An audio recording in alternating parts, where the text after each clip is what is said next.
কাতারে পাকিস্তানি সেনা মোতায়েনের বিষয়ে আন্তর্জাতিক গণমাধ্যমে বের হওয়া খবর নাকচ করে দিয়েছে দেশটির পররাষ্ট্র মন্ত্রণালয়।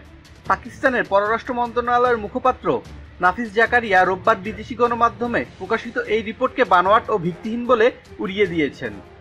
রাষ্ট্র পরিচালিত Turkish radio and television corporation বা টিআরটি এর উর্দু বিভাগ এক প্রতিবেদনে বলেছে, পাকিস্তান কাতারে 20,000 সেনা মোতায়েনের জন্য জাতীয় সংসদে একটি বিল এনেছে এবং পরে তা পাশ হয়েছে।